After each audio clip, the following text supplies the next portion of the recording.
You know, the funny thing about life is that we never know what's going to happen next.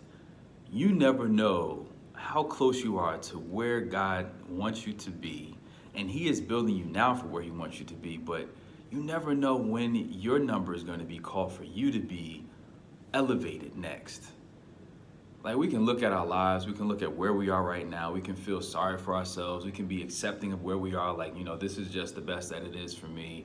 We may say that, we may look at other people and say, why am I not like this? Why is my life not like that? Or, good for them, or, our fake enthusiasm, or our fake congratulations to people sometimes we can have because we're trying to mask the fact that we're secretly jealous, or we feel insecure about the fact that we're using them as a measuring stick when we're not supposed to use people as measuring sticks, and we're continually getting frustrated as to where we are and things are just not working out the way that we planned it.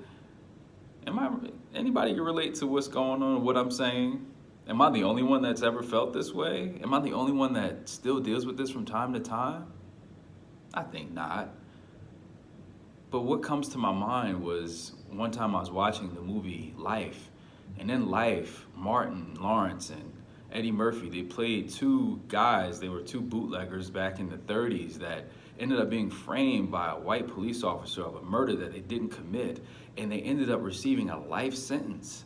Life. And it didn't kick in until several years down the line that they were given life. When they first came into the prison or the prison camp, they seemed like they were outsiders. They were trying to make themselves tougher than they were. They were trying to lie and say that, they were these killers on the loose and try to make themselves seem tougher. But as they got in relationship with the other prisoners, they just found out that these guys are just like them.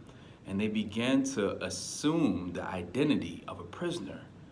And it wasn't until they were accepting of the fact that they would be there and they would die in prison, that was when they found a way out. And for anybody who's listening to this that is accepting of the fact of where you are, you never know how close you are to being next. God is going to elevate you beyond your wildest dreams.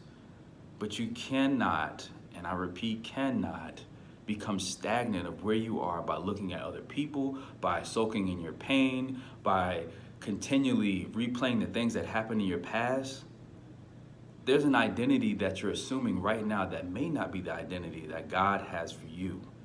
And you never have to submit to that. You only can learn what you have to learn right now in this moment. That is the reason why life happens. Life is based upon the decisions that we made.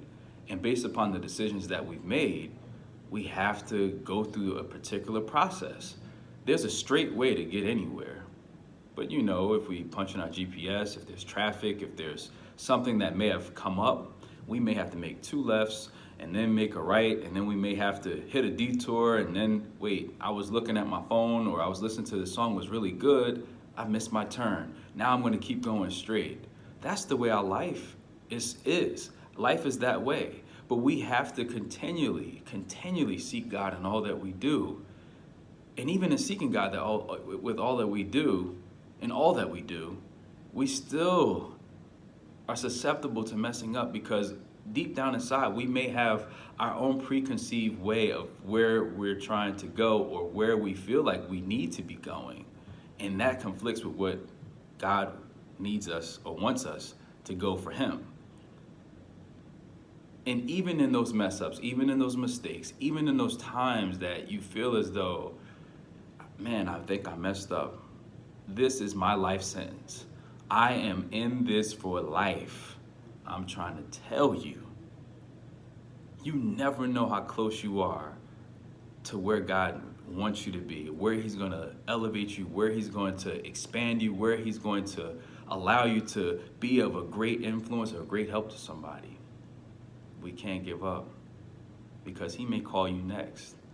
But what are you doing right now to prepare for Him when He is calling you next? How are you preparing for the next level that He's going to elevate you? You have to keep continually preparing for that. Even though you may not see it, even though it seems unfathomable, you have to continue to prepare. Because He may call you next. When He calls you next, you have to be ready. You got to be ready. What are you going to do? What have you done to prepare? It's not too late. Matter of fact, let's prepare right now. Come on.